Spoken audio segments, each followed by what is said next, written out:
Apa kabar Bapak Ibu Saudara? Luar biasa. Sebentar lagi kita akan mengakhiri bulan Maret, kita masuk bulan April Paskah. Ya. Dan tanpa terasa Bapak Ibu, sudah 2 tahun lebih kita mengalami pandemik. Ya, 2 tahun lebih. Tapi saya berharap kita tetap antusias, kita tetap semangat dengan apa yang Tuhan lakukan dalam kehidupan kita, yang Tuhan rencanakan dalam kehidupan kita. Nah Bapak Ibu Saudara, sore hari ini sama-sama kita pengen belajar tentang tinggalkan kemapanan. Bapak Ibu Saudara, kalau Bapak Ibu Saudara perhatiin orang-orang di sekitar kita, ada orang yang mengalami kemajuan, ada orang yang mengalami kemunduran. Dalam satu perusahaan, bahkan dalam satu gereja pun, ada orang yang maju, ada orang yang nggak maju. Ada orang yang bertumbuh secara kerohaniannya, ada orang yang nggak bertumbuh secara kerohaniannya. Nah Bapak Ibu Saudara, kalau ditanya apa sih penyebabnya kalau bisa terjadi seperti itu? Apa Bapak Ibu penyebabnya? Kenapa sih ada orang yang benar-benar bisa mengalami breakthrough, antusias? Mungkin juga ada orang yang ngalamin, aduh Tuhan saya lemah, nggak kuat, atau segala macam. Apa yang membuat seperti itu? Nah kadang-kadang Bapak Ibu kita berpikir fasilitas itu mempengaruhi. Kadang-kadang kita juga berpikir mungkin lingkungan, atau kita juga berpikir mungkin orang-orang di sekitar kita. Tapi Bapak Ibu kenyataannya juga nggak seperti itu.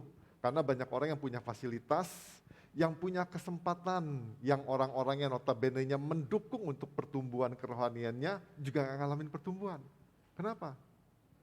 Karena sikap hatinya. Nah Bapak Ibu, karena sikap hati kita kadang-kadang kita merasa sudah cukup. Ya lumayanlah. Kalau kita dulu zaman sekolah, di sekolah saya dulu ngomongin gini, monyet aja sekolah di sini bisa lulus. Wah, saya ngomong gak usah belajar lagi. Benar-benar semenjak diomongin begitu saya gak pernah belajar. Saya kan bukan monyet. Saya lebih pintar dari monyet menurut saya. Jadi saya gak pernah belajar Bapak Ibu Saudara. Karena monyet aja lulus apalagi saya. Nah, tapi spirit seperti itu membuat saya ya biasa-biasa aja. Karena saya gak belajar. Yang penting kan lulus. Kalau sekarang kan zaman-zaman sekarang juga orang kan berpikir seperti itu. Yang penting kan hidup. Kita nggak mikirin yang lain-lain, yang penting ya sudahlah, udah cukup, sudah. Dapat nilai 6 juga nggak apa-apa lah, yang penting kan lulus. Kita nggak usah buru-buru, nggak usah ngeburu nomor nilai 10, kita nggak usah ngeburu nomor 1, ranking 1, dan segala, nggak usah. Nah Bapak, hal-hal seperti itu Bapak Ibu Saudara, yang membuat kita menjadi pribadi yang biasa-biasa aja. Dalam gereja kita juga sama Bapak Ibu Saudara. Ada program yang namanya Deka, ada doa Jumat. Terus kalau diajak ini, Bapak Ibu ikut Deka dong. Ah nggak sempet Pak, nggak bisa Pak. Terus kita mau ngalamin breakthrough dalam kehidupan kita. Kita pengen ngalamin pertumbuhan dalam kehidupan kita. Sementara kita lihat orang-orang yang tadinya misalnya nggak bisa berdoa. Wih kok sekarang dia bisa berdoa ya. Sementara saya mungkin sudah 10 tahun ke gereja, berdoa aja gemeteran dan lain sebagainya. Apa penyebabnya Bapak Ibu? Karena kita berpikir udahlah ngapain yang begitu-begituan. Ngapain sih deka-dekaan, ngapain sih HB-HB-an. Betul ya Bapak Ibu Saudara ya? Siapa yang belum deka? Nggak ada yang mau ngaku ya. Nah Bapak Ibu Saudara jangan ragu-ragu, ikut Deka. Dan Bapak Ibu berarti nanti kalau Bapak Ibu ikut Deka, Bapak Ibu akan ngalamin sesuatu hal lebih mengenal Tuhan. Dan saya percaya banget Bapak Ibu Saudara, memang nggak ngejamin orang yang ikut Deka lebih baik daripada orang yang ikut Deka. Tapi setidak-tidaknya orang yang ikut Deka, dia lebih mengenal Tuhan. Orang yang mengenal Tuhan pasti pribadinya lebih berubah dalam kehidupannya. Nah Bapak Ibu, oleh karena itu, saya ajak doa Jumat juga doa. Jangan doa waktu kita kepepet. Kadang-kadang kita tuh berdoa cari Tuhan waktu kita tuh sudah gak ada harapan lagi. Ya sudahlah, karena sudah gak ada harapan, cari Tuhan aja. Yang lainnya sudah gak usah. Kita doa-doa kepepet Bapak Ibu Saudara. Nah yang buat seperti itu, hidup kita gak ngalamin sesuatu yang maksimal. Ya kan? Coba aja Bapak Ibu kalau perhatiin anak-anak Bapak Ibu Saudara. Kebanyakan, saya nggak ngomong semuanya, kebanyakan belajar pas mau ujian. Kebanyakan loh Bapak Ibu, saya nggak ngomong semua, kebanyakan. Itu kan membuat kita ya biasa-biasa aja. Tapi kalau anak yang tiap hari belajar, wah saya udah perhatiin, biasanya ranking. Tapi kalau yang belajarnya sekali-sekali pas mau ujian, ya biasa-biasa aja, lulus gitu kan. Nah kita belajar sekarang Bapak Ibu Saudara dari Yosua 1 ayat 10 sampai 15. Jadi jangan cepat puas diri Bapak Ibu Saudara ya. puas diri yang begitu kita harus kita kikis, kita buang supaya kita benar-benar ngalamin hidup yang lebih maksimal dalam kehidupan kita. Yosua 1 ayat 10 sampai 15 saya bacakan buat Bapak Ibu Saudara. Lalu Yosua memberi perintah kepada pengatur-pengatur pasukan bangsa itu, katanya, jalanilah seluruh perkemahan dan perintahkanlah kepada bangsa itu demikian. Sediakanlah bekalmu, sebab dalam 3 hari kamu akan menyeberangi sungai Yordan ini untuk pergi menduduki negeri yang akan diberikan Tuhan Allahmu kepadamu untuk diduduki. Kepada orang Ruben, kepada orang Gad, dan kepada suku Manasye yang setengah itu berkatalah Yosua demikian. Ingatlah kepada perkataan yang dipesankan Musa, hamba Tuhan itu kepadamu, yakni Tuhan Allahmu mengaruniakan keamanan kepadamu dan memberikan kepadamu negeri ini. Perempuan-perempuan dan anak-anak di antara kamu dan ternakmu boleh tinggal di negeri yang diberikan Musa kepadamu di seberang sungai Yordan. Tetapi kamu semua pahlawan yang gagah perkasa haruslah menyeberang di depan saudara-saudaramu dengan bersenjata dan haruslah menolong mereka. Sampai Tuhan mengaruniakan keamanan kepada saudara-saudaramu seperti kepada kamu juga. Dan mereka juga menduduki negeri yang akan diberikan kepada mereka oleh Tuhan Allahmu. Kemudian bolehlah kamu pulang, kembali ke negerimu sendiri dan menduduki negeri yang diberikan Musa, hamba Tuhan itu, kepadamu di seberang sungai Yordan di sebelah matahari terbit. Nah Bapak Ibu Saudara, saya percaya semua kita pasti pernah terima janji Tuhan lah ya. Atau pernah nggak Bapak Ibu dapat janji dari Tuhan? Pernah nggak? Nggak pernah. Tuhan nggak pernah janji apa-apa sama Bapak Ibu Saudara. Pernah nggak sih? Tuhan pernah janji nggak sama Bapak Ibu Saudara? Atau kita pernah nggak janji sama orang lain? Atau kita menerima janji daripada orang lain? Pernah nggak? Pernah. Terus Bapak Ibu, kalau Bapak Ibu pernah janji sama orang lain, bisa lupa nggak? Bisa. Terus bisa nggak orang yang buat janji sama kita juga nggak genapin janjinya? Bisa. Nah Bapak Ibu, di dalam Yosua ini, dan dikatakan begini, dalam Yosua 1 ayat 4 dikatakan gini, dari padang gurun dan gunung Libanon yang sebelah sana itu sampai ke sungai besar, yakni sungai Efrat, seluruh tanah orang Het sampai ke laut besar, di sebelah matahari terbenam, semuanya itu akan menjadi daerahmu. Ini janji Tuhan untuk orang Israel, bahwa orang Israel akan menempati tanah Kanaan. Tapi Bapak Ibu, janji itu nggak langsung sekonyong-konyong mendadak tiba-tiba itu jadi. Saya percaya Tuhan tuh nggak ciptakan kita untuk suatu kegagalan, tapi Tuhan ciptakan kita untuk satu keberhasilan, keberuntungan kata firman Tuhan.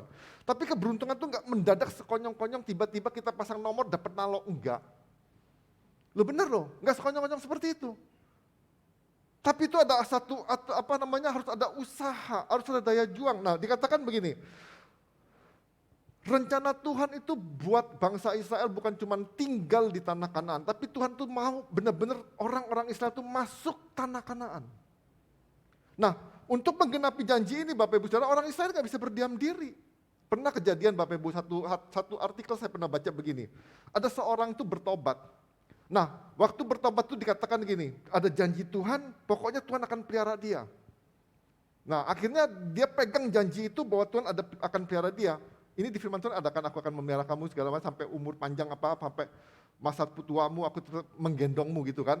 Nah dia pegang firman Tuhan itu tapi dia nggak pernah aksi. Dia doa, dia tunggu Tuhan pelihara segala macam. Dan dia pernah baca firman Tuhan, dia ngomong gini, seperti Elia dikirimin Tuhan makanan lewat burung gagak. Bapak Ibu penantinya lama loh, 3 bulan. Tidak ada burung gagak yang datang. Teman-temannya udah kasih tahu, nggak bisa begitu caranya. Itu Tuhan waktu itu ngomong sama Nabi Elia. Tuhan kan nggak ngomong sama kamu. Kamu kan patokannya ke firman Tuhan yang kamu baca, tapi kan bukan Tuhan berbicara sama kamu. Selama 3 bulan dia berdoa, Tuhan burung gagak, Tuhan burung gagak. Enggak datang Bapak Ibu 3 bulan. Nah artinya benar-benar janji Tuhan itu memang ada dalam kehidupan kita, tapi bukan berarti kita diam aja.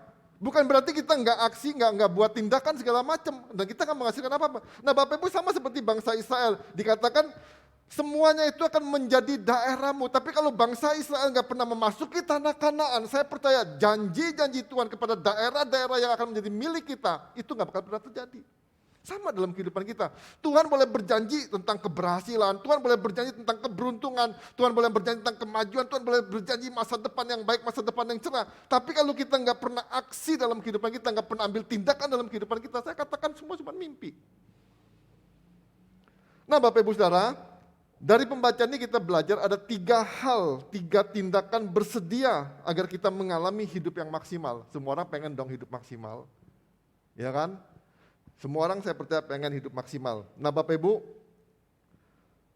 yang saya katakan tadi, seindah apapun janji Tuhan tentang masa depan kita, bukan berarti janji itu secara otomatis terjadi dalam kehidupan kita. Bukan secara otomatis.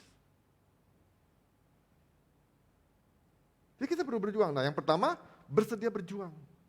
Nah di dalam Yosua 1 ayat 11 dikatakan gini, saya baca dari ayat 10-nya dikatakan, lalu Yosua memberi perintah kepada pengatur pasukan bangsa itu katanya, ya ayat 11, jalanilah seluruh perkemahan dan perintahkanlah.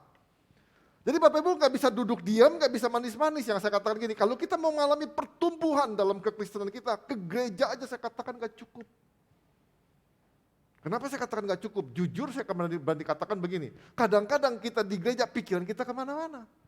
Kita bisa ngomong gini, abis ini mau kemana ya? Oh saya mau ke PB, mau beli apa? Kita pikirnya di sini, tulis di sini, di tengah-tengah ibadah.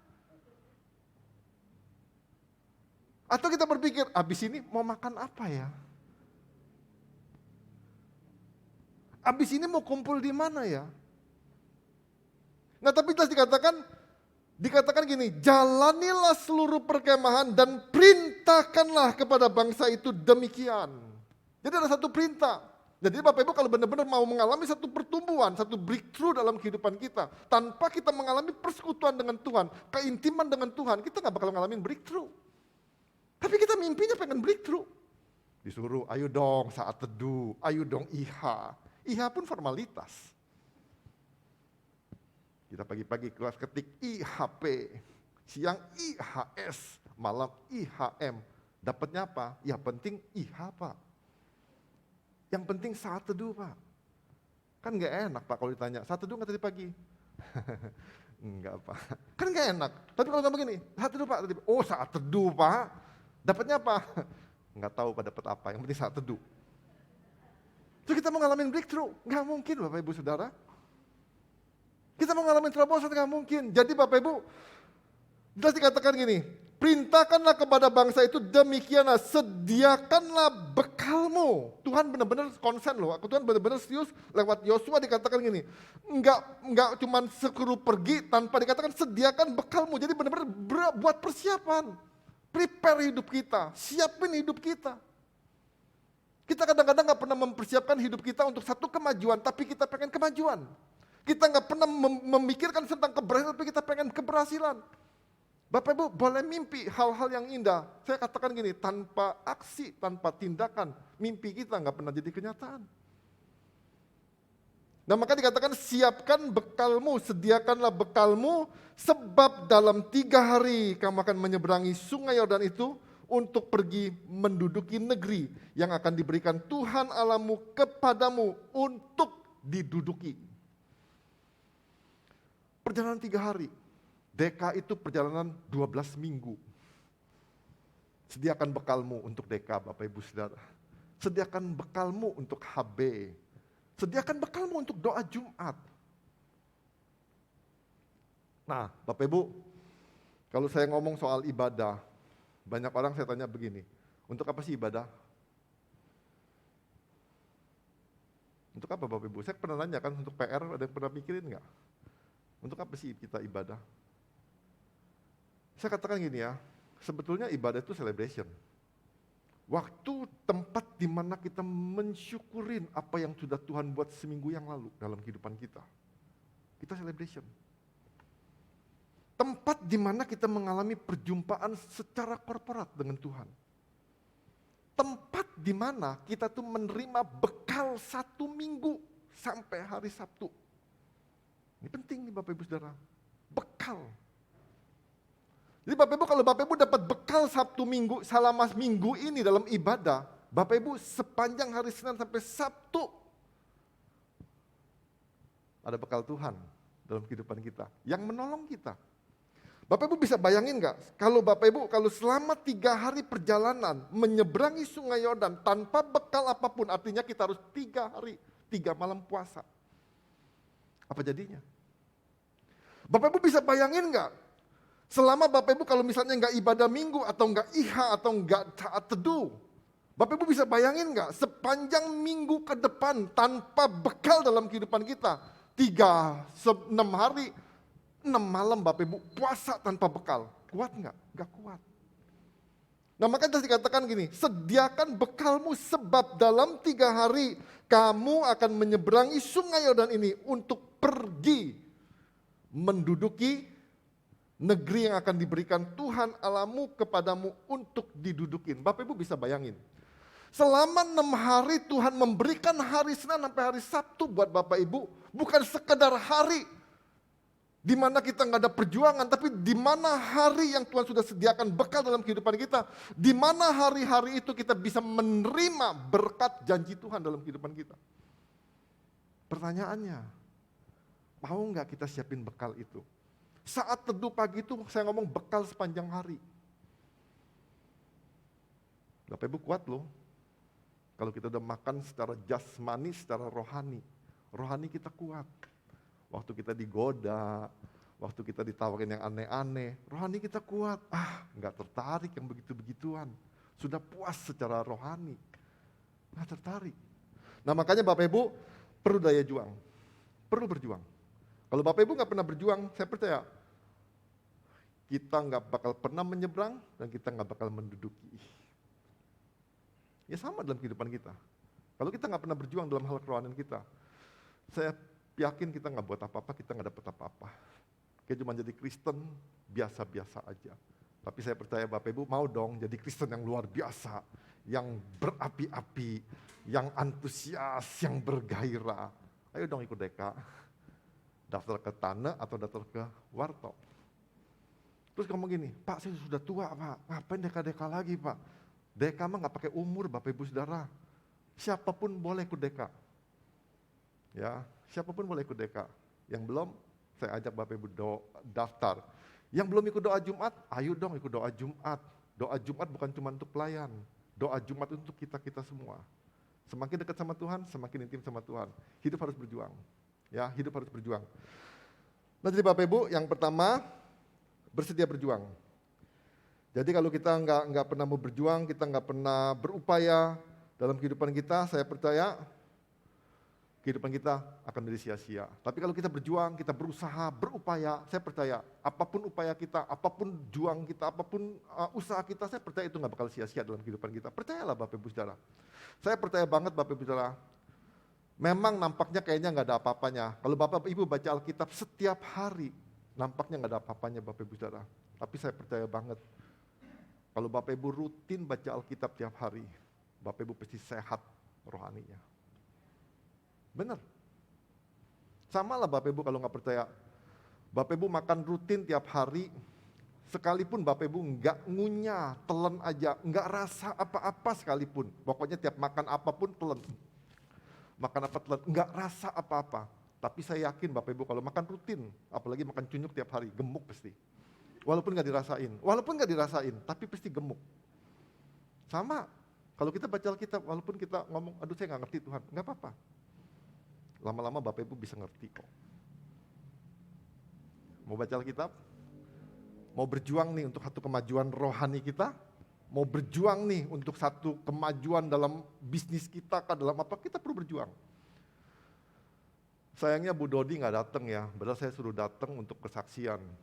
Tapi dia nggak datang. Kalau Bang Herman dia nggak mau. Ya udah nggak apa-apa deh. Atau Tane aja yang bersaksi, nggak mau juga. Oke, itu yang pertama. Jadi Bapak Ibu, nah Kita berjuang tuh harus berjuang yang jelas juga. Jangan berjuang asal berjuang. Nah banyak orang tuh berjuang asal berjuang. Contoh misalnya gini, Bapak Ibu kalau kita ngomong soal keselamatan, keselamatan tuh gak perlu diperjuangkan. Keselamatan tuh anugerah. Kita datang ke gereja, kita berbuat baik, kita baca Alkitab, kita berdoa, kita berbuat satu tuh bukan untuk keselamatan. Ya, jadi kadang-kadang orang berpikir gini, kalau saya nggak saat teduh pagi ini atau tadi pagi, waduh, gara-gara nggak saat teduh tuh, saya kesenggol mobil. Bapak Ibu, saya percaya Tuhan nggak jahat itu loh. Ya, jadi saat teduh itu bukan untuk kita keselamatan. Nah, dalam Alkitab Efesus 2:11 dikatakan gini, sebab karena kasih karunia kamu diselamatkan oleh iman itu bukan hasil usahamu tapi pemberian Allah. Ini nggak perlu diperjuangin. Nah Bapak Ibu ada satu tanggung jawab dalam kehidupan kita untuk kita hidup berjuang menduduki tempat di mana Tuhan kehendaki dalam kehidupan kita. Di usaha kita, di pekerjaan kita, dimanapun tempat yang Tuhan tempatkan dalam kehidupan kita.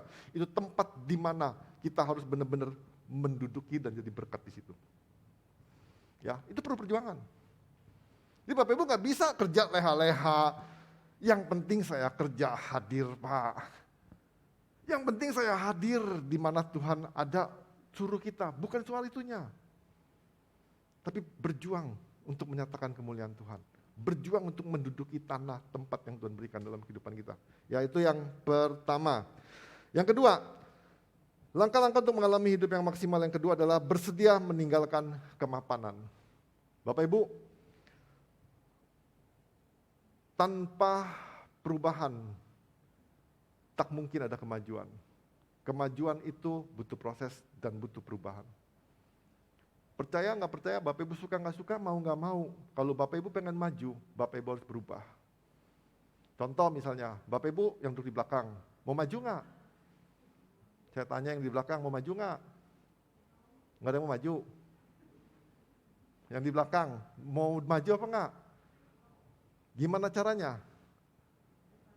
Ya maju ke depan, nggak bakal maju, ngomong terus mau maju-maju, nggak maju ke depan, nggak bakal maju. Loh serius?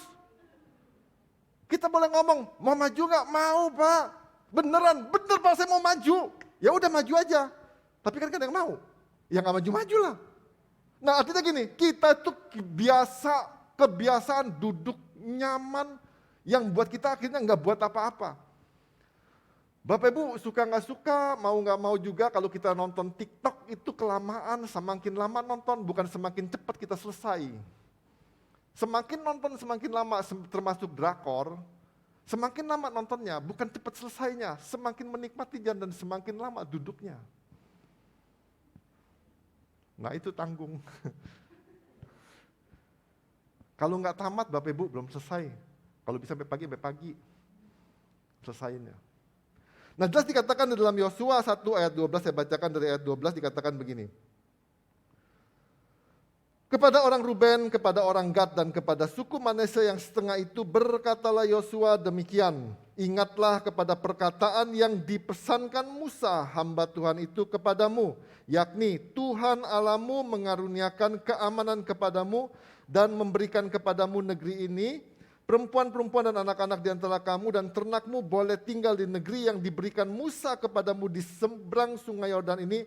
Tetapi kamu semua pahlawan yang gagah perkasa haruslah menyeberang di depan saudara-saudaramu dengan bersenjata dan haruslah menolong mereka. Bapak Ibu, ketiga suku ini, kenapa disebut ketiga suku ini, suku Ruben, orang Gad dan orang suku Manasya ini Bapak Ibu, waktu itu di zamannya Nabi Musa, mereka datang kepada Musa dan mereka meminta tanah di sebelah timur karena mereka bilang, keturunan kita, orang-orang kita ini orang-orang berternak.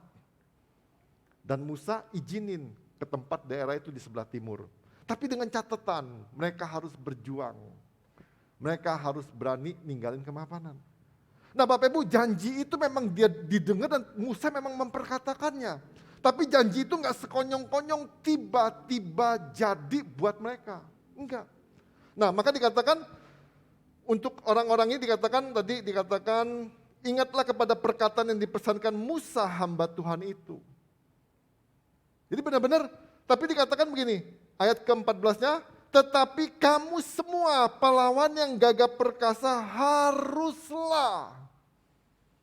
Haruslah menyeberang di depan saudara-saudaramu dengan bersenjata dan haruslah menolong mereka. Artinya apa? Janji sebagus apapun, seindah apapun dalam kehidupan kita. Tapi kalau kita nggak mau berjuang dan kita nggak berani meninggalkan dan nggak mau meninggalkan kemapanan dalam kehidupan kita, Bapak Ibu, saya katakan janji itu nggak pernah tergenap dalam kehidupan kita. Suku Gad, suku Manasye dan Ruben nggak bakal dapat tanah itu kalau mereka nggak berjuang. Nah, Bapak Ibu perhatiin dikatakan, tetapi kamu semua pahlawan yang gagah perkasa haruslah menyeberang di depan saudara-saudaramu. Jadi mereka tuh bertanggung jawab. Bertanggung jawab. Nah, sama dalam kehidupan kita, Bapak Ibu, sadar nggak sadar, suka nggak suka, kita tuh bertanggung jawab loh dalam kehidupan kita. Terhadap diri kita sendiri, juga terhadap keluarga kita. Terhadap orang-orang yang kita pimpin juga.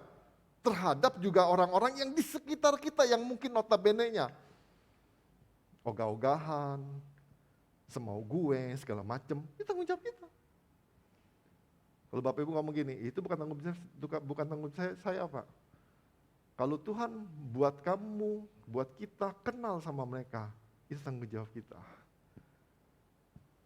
Ya, jadi Bapak Ibu, kalau kita enggan untuk berubah, itulah kemapanan. Ya, kalau kita sudah ngomong, udah nggak mau berubah, gini udah cukup. Ya udah Bapak Ibu, itu kemapanan.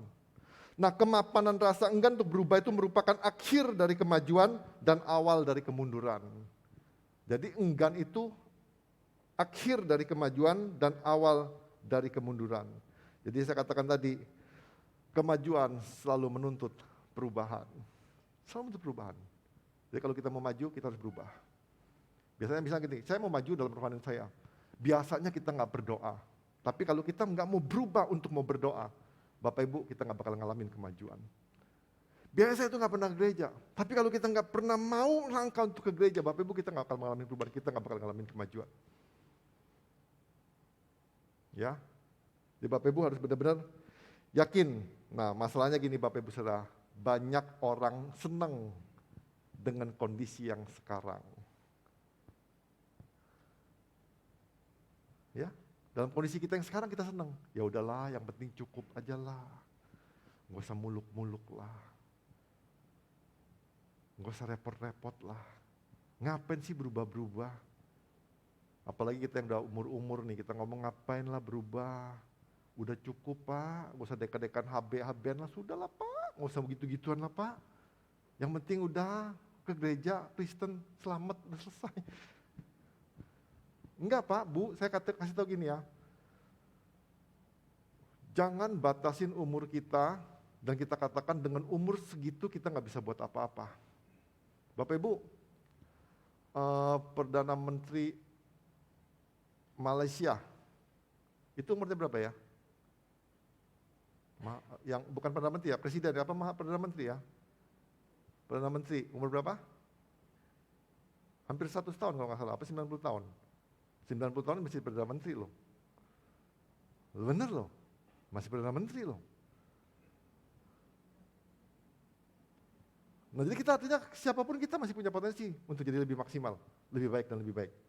Ya jadi Bapak Ibu Saudara, jadi saya percaya gini, kemungkin aja waktu kita melangkah jadi sesuatu yang lebih baik. Bisa contoh gini ya, kita nggak tahu nih, kita nggak tahu, semua kita nggak tahu. Kita nggak tahu sih siapa yang dipakai Tuhan luar biasa dalam kehidupan kita di tengah-tengah jemaat di tempat ini, kita nggak ada yang tahu. Tapi siapa tahu, waktu kita benar-benar responin apa yang Tuhan mau, mulai langkah besok misalnya, doa Jumat rajin, dipakai Tuhan luar biasa. Dengan perkataan-perkataan nubuatan kah, tumpang tangan orang sakit sembuh segala macam, kita kan nggak tahu. Tapi ketika dia mulai maju, dia artinya apa? Dia sedang memperbesar kapasitasnya. Dia tinggalin kemapannya, dia memperbesar kapasitasnya.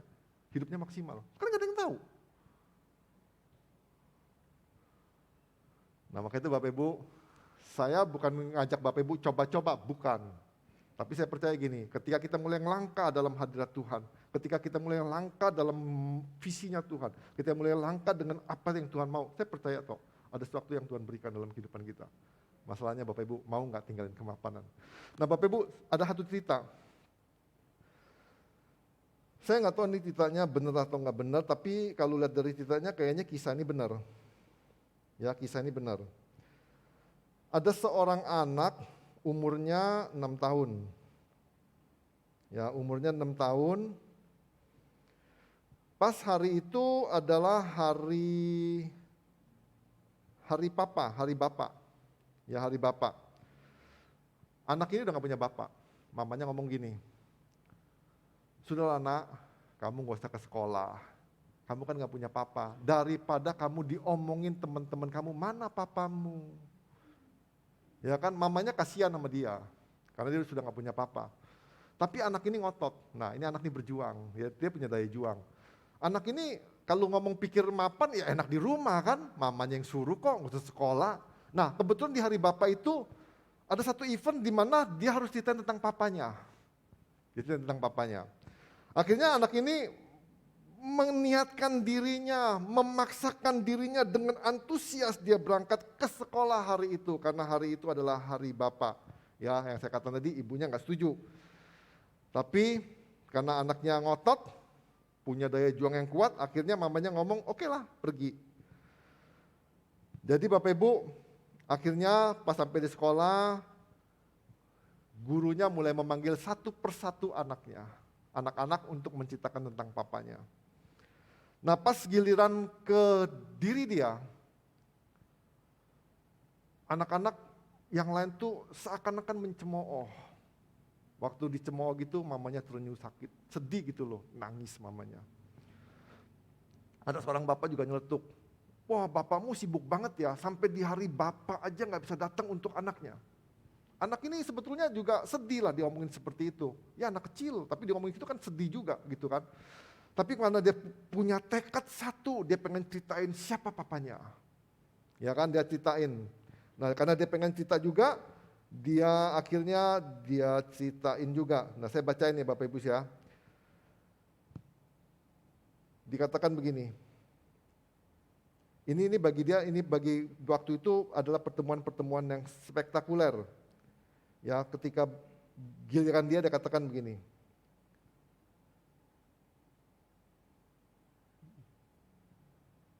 Dikatakan gadis itu sejenak melihat kembali kepada gurunya, menyuruhnya untuk maju, dan dikatakan gini, "Dan dengan berani ia maju ke depan kelas sendirian tanpa ayahnya, sementara mata ibunya mengawasi dengan cemas." Dikatakan dengan kedua tangan dilipat di belakang, gadis cilik itu mulai berbicara perlahan dan dari mulutnya keluar kalimat-kalimat berikut ini. Dikatakan gini, "Papaku tidak bisa datang ke sini, tetapi aku tahu ia ingin sekali bisa berada di sini, sebab hari ini kan hari yang istimewa." Itu kata anaknya. Dikatakan begini, "Meskipun kalian tak bisa melihatnya, aku ingin kalian tahu segala sesuatu mengenai papaku dan betapa ia amat mencintaiku." Gadis kecil ini terdiam sejenak lalu melanjutkan ceritanya, "Papaku suka mendongeng cerita-cerita untukku. Ia juga mengajari aku naik sepeda, ia sering membuatku terkejut dengan membawakan aku dan mama setangkai mawar merah muda, dan ia juga mengajariku menerbangkan layang-layang. Kami biasa saling berbagi snack, menikmati es krim dan biskuit." Gadis kecil itu melanjutkan ceritanya dengan tabah, "Biarpun kalian tak bisa melihatnya, aku sebenarnya tidak sendirian berdiri di sini. Sebab Papa selalu ada bersamaku, biarpun kami terpisah jauh. Aku tahu itu sebab Papa pernah bercerita bahwa ia takkan pernah meninggalkanku dan selalu akan ada di dalam hatiku." Lalu tangan mungilnya ia naikkan dan ia letakkan di dadanya. Gadis kecil ini mencoba merasakan detak jantungnya sendiri di balik baju kesukaannya. Dan di sudut ruang kelas itu, di antara kerumunan para ayah, berdiri ibunya yang sedang berlinang air mata. Mamanya sedih dengar cerita anaknya. Gadis kecil itu kemudian menurunkan kembali tangannya, kedua kelopak matanya menatap lurus langsung ke semua orang. Akhirnya gadis kecil itu mengakhiri semua ceritanya dengan suara yang amat lembut dan halus. Dikatakan, "Aku begitu sayang kepada papaku, dia adalah bintangku yang bersinar terang menerangiku. Dan seandainya ia bisa ia pasti akan datang ke sini menemaniku, tetapi surga terlalu jauh. Pada saat itu semua hadirin terdiam. Semua hadirin terdiam. Terus dikatakan lagi, papaku bekerja di kantor pemadam kebakaran, ia telah meninggal dunia tahun lalu ketika sedang menolong para korban setelah sebuah pesawat terbang menabrak gedung WTC. Terkadang bila aku memejamkan mataku rasanya seperti ia masih ada di sini, kemudian gadis itu memejamkan matanya dan ia melihat seolah ayahnya hadir dan tersenyum padanya. Dan ibunya menjadi begitu takjub saat melihat semua orang di kelas itu terpesona mendengarkan kesaksian anaknya. Dan Bapak Ibu, ada seorang anak yang mau berjuang. Ada seorang anak yang berani meninggalkan kenyamanan, dia mau ceritain tentang papanya. Dan hari itu juga, semua mata, semua pribadi yang hadir di situ terdiam, menyadari. Ada satu kesadaran. Nah, saya percaya Bapak Ibu Saudara, kalau kita mau berjuang dalam kehidupan kita, kalau kita mau meninggalkan kemapanan dalam kehidupan kita, setidak-tidaknya bisa memberi dampak yang baik buat orang lain. Seperti anak kecil ini. Dia memberi dampak bukan cuma buat teman-temannya yang mungkin ngenyek, bapak lu mana, bapak lu mana. Mungkin ada beberapa orang Tuhan yang ngomong segala macam, yang katakan, mana papamu, terlalu sibuk kah segala macam. Tapi pada saat anak itu mau berjuang dan dia mau meninggalkan kemapanan dan mungkin diajak segala macam, tapi sementara itu dia berani dan akhirnya membuat orang sadar, papanya kemana. Nah, sama dalam kehidupan kita Bapak Ibu Saudara. Kalau saya percaya kalau kita benar-benar mau berjuang, kalau kita mau meninggalkan kemapanan, saya percaya kok perubahan itu pasti terjadi kok. Pasti terjadi. Masalahnya kita mau apa enggak? Ya, itu yang kedua Bapak Ibu Saudara. Jadi kita harus benar-benar belajar berani berjuang. Sekalipun ada risiko. Ya, anak ini pasti ada risiko lah. Ya kan? Harus berani tinggalkan kemapanan sekalipun enggak enak. Ya, itu yang kedua. Yang ketiga. Langkah-langkah praktis untuk mengalami hidup maksimal. Yang ketiga, bersedia bekerja sampai tuntas. Nah, Bapak Ibu Saudara, apa yang telah kita mulai, jangan pernah berhenti di tengah jalan. Jangan pernah berhenti di tengah jalan. Kalau kita udah mulai masuk dalam Tuhan, jangan pernah mundur. Jalan terus. Benar-benar jalan terus. Bapak Ibu bisa melihat perkara-perkara yang ajaib. Bapak Ibu bisa melihat hal-hal yang luar biasa dalam kehidupan Bapak Ibu. Sampai tuntas, baru kita dapat menikmati apa yang telah kita selesaikan. Yosua 1 ayat 15 dikatakan gini, sampai Tuhan mengaruniakan keamanan kepada saudara-saudaramu, seperti kepada kamu juga, dan mereka juga menduduki negeri yang akan diberikan kepada mereka oleh Tuhan Allahmu. Dikatakan, kemudian bolehlah kamu pulang kembali ke negerimu sendiri dan menduduki negeri yang diberikan Musa hamba Tuhan itu kepadamu di seberang sungai Yordan di sebelah matahari terbit. Nah Bapak Ibu dikatakan sampai Tuhan mengaruniakan keamanan kepada saudara-saudaramu, kita berhenti. Jadi kalau kita ngomong soal misalnya di masa kini, apa sih yang kita perlu lakuin dalam kehidupan kita? Kalau sampai orang-orang di sekitar kita boleh merasakan dampak kebaikan dalam kehidupan kita, kita boleh berhenti berbuat baik. Kita boleh berhenti dengan tugas kita. Tapi kalau mereka masih belum pernah merasakan impact atau dampak yang Tuhan nyatakan lewat kehidupan kita, Bapak Ibu jangan berhenti. Kan dikatakan ini, sampai Tuhan mengaruniakan keamanan kepada saudara-saudaramu. Sampai apa yang Tuhan kehendaki itu terjadi, tergenapi dalam kehidupan kita. Baru kita berhenti. Maka dikatakan, kemudian bolehlah kamu pulang. Artinya tugas selesai. Kalau kita ngomong di gereja, Bapak Ibu tugas kita selesai kapan? Kapan Bapak Ibu tugas Bapak Ibu selesai di gereja? Saya pengen tanya nih. Kapan selesainya?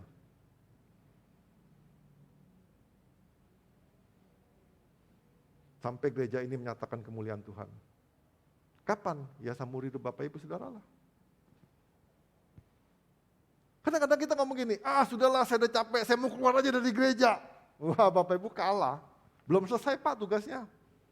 Kan dia ngomong gini, sampai Tuhan mengaruniakan keamanan kepada saudara-saudaramu seperti kepada kamu juga, dan mereka juga menduduki negeri yang diberikan kepada mereka oleh Tuhan Allahmu. Kita boleh merasakan kemuliaan diri kita sendiri, tapi orang-orang di sekitar kita nggak ngerasain kemuliaan Tuhan. Tugas kita belum selesai. Belum selesai. Nah, kita harus kerja sampai tuntas. Yang DK misalnya sudah jalan berapa nih pelajaran ke-7. Pelajaran ke-7. Jangan berhenti di pelajaran 7, terusin sampai tuntas. 12. Udah selesai 12, masih ada terusannya Bapak Ibu Saudara, HB. Jangan berhenti juga di DK, HB. Yang udah lulus HB, masih ada terusannya lagi. AA. Sudah selesai, ada lagi terusannya lagi. Jadi kita tuh sebetulnya nggak pernah selesai. Selesai nanti waktu di surga. Tapi Bapak Ibu kan nggak mau cepet-cepet ke surga kan? Ada nggak yang ngomong gini, aduh Pak, aku udah letih di dunia ini Pak, aku mau cepet-cepet pulang ke surga. Ada yang mau nggak? Kalau mau maju ke depan saya doain. Loh, saya bantuin lo, saya baik hati lo. Ya kan? Loh, kalau yang mau cepet-cepet kan saya bantuin, saya baik hati kan, saya doain. Ya daripada Bapak Ibu nanti di rumah ngerengut-ngerengut terus, pulangkan aku surga Pak, aku udah bosen. Nah daripada ngomong sendirian kan susah. Di sini banyak teman-teman yang bantuin, baik hati kan teman-teman kan? Ya enggak lah, bercanda ya Bapak Ibu. Saya percaya nggak ada yang mau pulang surga cepet-cepet lah. Nah Bapak Ibu, jadi kita harus benar-benar yakin. Selesaikan apa yang Tuhan yang sudah kita mulai. Bukan bukan bisa mengawali dengan baik, tapi kita harus belajar juga mengakhiri dengan baik. Ya ada satu kisah, bukan kisah nih, ini kisah nyata ini ya. Hifon Ngetik. Hifon Ngetik ini seorang pelari maraton dari Kenya dalam lomba lari maraton 42 km di Austin, Texas pada bulan Februari 2015. Di awal perlombaan Hifon itu berlari dan memimpin di depan. Ya, di depan 1 km sebelum garis finish, jarak antara Hifon dengan pelari di belakangnya kurang lebih 500 meter. Dapat diperkirakan Hifon itu pasti menang juara 1. Tapi Bapak Ibu, di detik-detik di 50 meter sebelum garis finish, nggak disangka-sangka Hifon terjatuh kelelahan dan hampir pingsan. Petugas medis membawakan kursi roda supaya Hifon berhenti aja dan duduk di kursi roda. Hifon nggak mau. Dia nggak mau. Dia harus selesaikan garis finish dengan merangkak 50 meter. Akhirnya dia dibalap dengan pelari yang di belakang dia. Dan dia menduduki juara ketiga. Tapi Bapak Ibu, karena perjuangannya itu sampai garis akhir, akhirnya diberi penghargaan, dia dapat juara 3 dengan nilai upah juara 2. Akhirnya dia dapat hadiah seperti juara 2. Bapak Ibu, kita tonton video klipnya. Silakan video klipnya. Marathon Women's Champion Cynthia Jerem. Our pace group leader, Christopher Ramirez out of Austin, running in Austin, Texas. Nathan Poland coming across that finish line out of Austin, Texas. Attaboy, Nathan. Fantastic work. Spokane, Washington. 70 years young. She's done a half marathon in every state and on every continent. Tattooed heart and your jet black hair. Run around like you don't care. She led for the entire race. You are witnessing human performance like never before. The effort. Come on, you Austin. Marathon Women's Champion Cynthia Jerem. Our pace group leader, Christopher Ramirez out of Austin, running in Austin, Texas. Nathan Poland coming across that finish line out of Austin, Texas. Attaboy, Nathan. Fantastic work. Spokane, Washington. 70 years young. She's done a half marathon in every state and on every continent. Tattooed heart and your jet black hair. Run around like you don't care. She led for the entire race. You are witnessing human performance like never before. The effort. Come on, you Austin.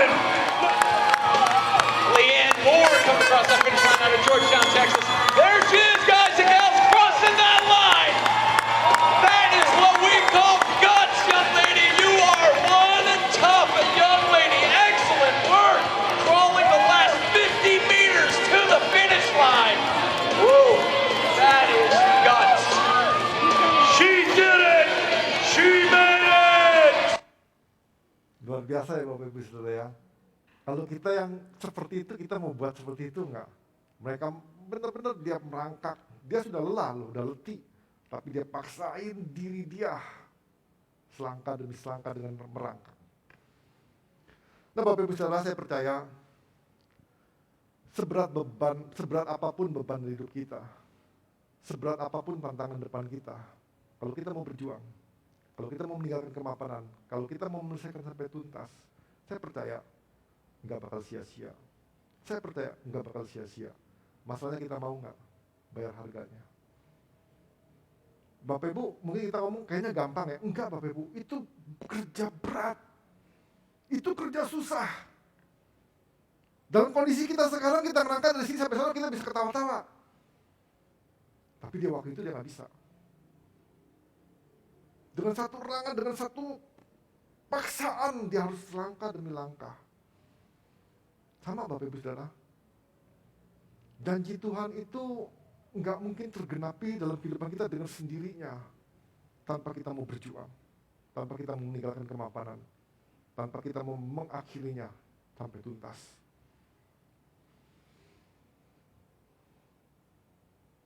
Kita akan mengalami terobosan dalam hidup kita jika kita bersedia berjuang dan meninggalkan kemapanan serta apa yang telah kita mulai. Jangan berhenti di tengah jalan, kerjakanlah sampai tuntas. Berpuas diri dengan hasil yang lumayan akan membuat kita tidak akan menikmati hasil yang maksimal. Hifon gak berpuas diri, walaupun dia hampir sampai di garis akhir, 50 meter menjelang garis akhir. Tapi dia terus berjuang, dia terus berjuang. Mari Bapak Ibu Saudara, kita mau tundukkan hati kita sebentar. Saya pengen ngajak Bapak Ibu Saudara merenungkan sebentar janji Tuhan dalam kehidupan kita.